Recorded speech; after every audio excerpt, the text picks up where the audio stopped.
Vishwas Kumar Ramesh, Ruang సాక్ లోయ్ చుసాక్ ఈ ఇద్దరు 11A సీటులో ఉండి మరణం నుంచి తప్పించుకున్నారు. ఈ సీటు వెనుక రహస్యం ఏంటి? ఈ 11A సీటు మిస్టరీ ఏంటి?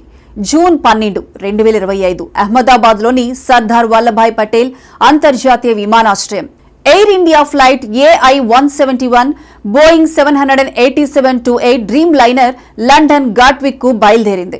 విమానంలో 230 మంది ప్రయాణికులు, 12 మంది సిబ్బంది, మొత్తం 242 మంది ఉన్నారు. టేకాఫ్ అయిన 33 సెకండ్లలోనే భారీ శబ్దం. విమానం అదుపు తప్పి సమీపంలోని బీజే మెడికల్ కాలేజ్ హాస్టల్ పై కూలిపోయింది. ఒక్కసారిగా మంటలు ఆకాశాన్ని తాకాయి. 241 మంది అక్కడికక్కడే ప్రాణాలు కోల్పోయారు. కానీ ఒక వ్యక్తి మాత్రం ఆ మంటల నుంచి బయటపడ్డాడు. అతనే విశ్వాస్ కుమార్ రమేష్, 40 ఏళ్ల భారత సంతతి బ్రిటిష్ పౌరుడు. అతను కూర్చున్న సీట్ నెంబర్ 11A. విశ్వాస్ తన సోదరుడు అజయ్ కుమార్ రమేష్ తో కలిసి భారత్లో కుటుంబాన్ని కలిసేందుకు వచ్చాడు. దియూ ట్రిప్ ముగించుకొని లండన్ కు తిరిగి వెళ్తున్నాడు. అజయ్ వేరే సీట్లో కూర్చున్నాడు. ప్రమాదంలో చనిపోయాడు. విశ్వాస్ ఆ భయానక క్షణాలను గుర్తు చేసుకుంటూ టేకాఫ్ అయిన 30 సెకండ్లలో భారీ శబ్దం వినిపించింది. విమానం కూలిపోయింది. చుట్టూ శవాలు, మంటలు. నేను సీట్ బెల్ట్ తీసి నా ముందు విరిగిపోయిన ఎమర్జెన్సీ ఎగ్జిట్ డోర్ ను చూశాను. ఒక చిన్న గ్యాప్ కనిపించింది. నేను పరిగెత్తాను అని చెప్పాడు.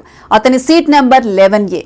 ఎమర్జెన్సీ ఎగ్జిట్ దగ్గర బిజినెస్ క్లాస్ వెనుక ఉండటం వల్ల అతనికి బయటపడే అవకాశం లభించిందని నిపుణులు అంటున్నారు. ఇప్పుడు కాలాన్ని 27 ఏళ్ల వెనక్కి తీసుకువెళ్దాం. డిసెంబర్ 11, 1998 దక్షిణ థాయిలాండ్ ప్రాంతం. Thai Airways flight TG-261 Bangkok నుంచి సూరత్ తానీకి వెళ్తూ ల్యాండింగ్ సమయంలో అదుపు తప్పి బురద పొలాల్లో కూలిపోయింది. 146 మంది ప్రయాణికుల్లో 101 మంది ప్రాణాలు కోల్పోయారు. తీవ్ర గాయాలతో 45 మంది బయటపడ్డారు. వారిలో ఒకడు 20 ఏళ్ల థాయ్ నటుడు, గాయకుడు రువాంగ్ సాక్ లోయ్ చుసాక్. ఆశ్చర్యం ఏమిటంటే అతను కూడా 11A సీట్లోనే కూర్చున్నాడు. రువాంగ్ సాక్ ఆ ప్రమాదం నుంచి ఎమర్జెన్సీ ఎగ్జిట్ ద్వారా బయటకు వచ్చాడు. 2025లో విశ్వాస్ కుమార్ రమేష్ 11A సీట్లో బయటపడిన వార్త తెలిసినప్పుడు రువాంగ్ సాక్ తన సోషల్ మీడియాలో ఇలా రాశాడు. ఈ వార్త విని నాకు ఒళ్ళు గొగరు పొడిచింది. 27 ఏళ్ల క్రితం నేను కూడా 11A సీటులో ఉండి బయటపడ్డాను. ఆ ప్రమాదం తర్వాత అతను దాదాపు 10 ఏళ్ల పాటు విమానం ఎక్కలేదు.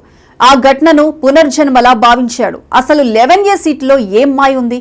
ఈ సీటు ఎందుకు ఇద్దరి ప్రాణాలను కాపాడింది? నిపుణుల అభిప్రాయం ప్రకారం 11A సీటు సాధారణంగా ఎమర్జెన్సీ ఎగ్జిట్ దగ్గర ఉంటుంది. బోయింగ్ 787 లాంటి విమానాల్లో ఈ సీటు ఎకానమీ సెక్షన్ మొదటి వరుసలో, బిజినెస్ క్లాస్ వెనుక ఉంటుంది. దీని ముందు సీట్లు లేకపోవడం వల్ల ప్రమాద సమయంలో ఎక్కువ స్పేస్ లభిస్తుంది. ప్రమాదంలో డోర్ విరిగితే ఈ సీట్లో ఉన్నవాళ్లు త్వరగా బయటకు రావచ్చు. విశ్వాస్, రువాంగ్ సాక్ ఇద్దరూ ఈ అవకాశాన్ని వినియోగించుకున్నారు. కానీ ఈ రెండు సంఘటనలు ఒకే సీటు నెంబర్తో జరగటం నిజంగా ఆశ్చర్యం. సోషల్ మీడియాలో కొందరు దీన్ని లక్కీ సీటు అంటున్నారు. మరికొందరు డివైన్ ఇంటర్వెన్షన్ అని పిలుస్తున్నారు. 11A సీటు ఒక సాధారణ నెంబర్ కాదు, ఒక రహస్యం, ఒక అద్భుతం. 2 భిన్నమైన ప్రమాదాలు, 2 దశాబ్దాల వ్యవధి, ఇద్దరు వ్యక్తులు, కానీ ఒకే సీటు వారి ప్రాణాలను కాపాడింది. ఇది అదృష్టమా, డిజైన్ యొక్క ప్రత్యేకత, లేక విధి రాసిన రహస్యమా? మీరు ఈ 11A సీటు గురించి ఏమనుకుంటున్నారు? కామెంట్స్ లో చెప్పండి.